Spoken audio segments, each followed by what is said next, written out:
महिलावर तुझा आवाज नाही येऊन राहिला. पहा माझ्या कार्यक्रमात तुम्ही बसले आहात सगळे. आपल्या जेवढ्या तुमच्या महिला मंडळात शेकडो डोंगरे तुमच्या काही बाया बसल्या, माझ्याही बाया बसल्या. मला वाईट वाटते या गोष्टीचं. घ्या जवळजवळ का नाही बसा, झडकला घालतो तो दूर नको.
आपल्यामध्ये पाचही लोक जरी असले तरी वनकर साहेब आपला कार्यक्रम होतील.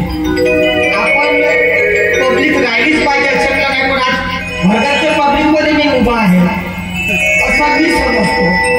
तुम्हाला किती वाटते हे मला माहिती आहे, पण माझे प्रेक्षक तुम्हीच आहात. आणि मी इंस्टाग्रामवर फेमस झालेला कलाकार नाही. मी लोकांमध्ये जर जाऊन आणि फेमस झालेले कलाकार आहे.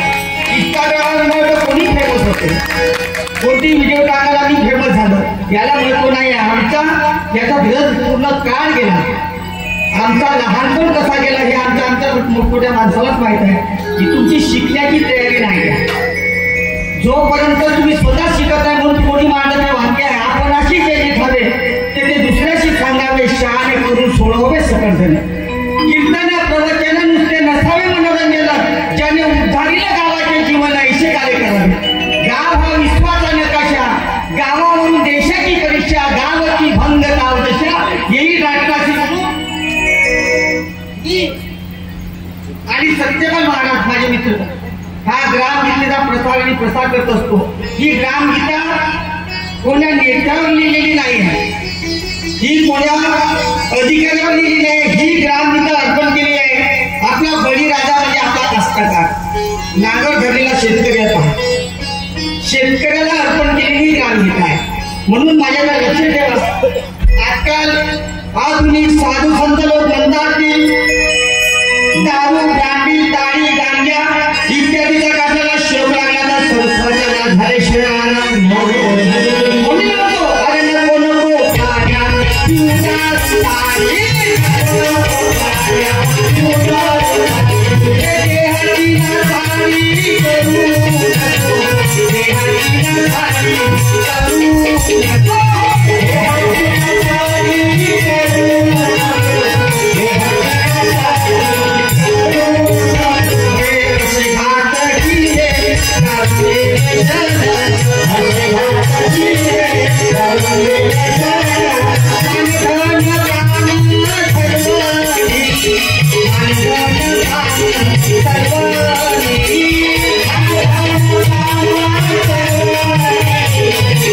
Thank you.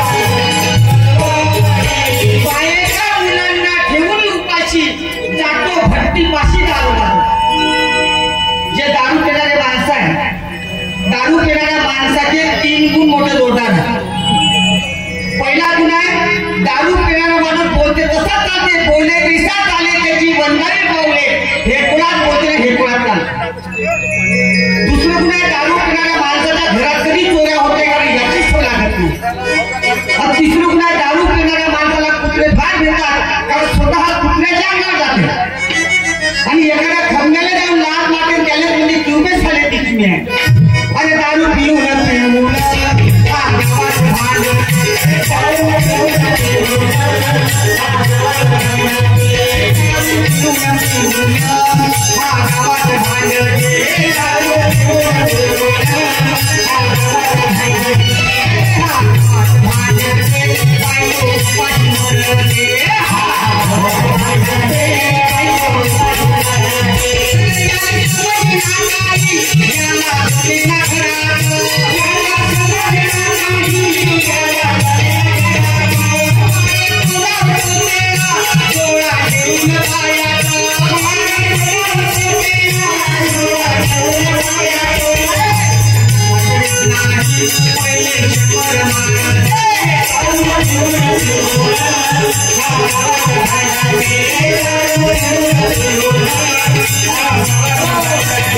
सत्यपाल महाराज सांगत राहते ज्या बाईचा नवरा घरात मनी दारू पिऊन आला आता आमचे कलाकार कधी पेटताना भेटली तर सोडत नाही.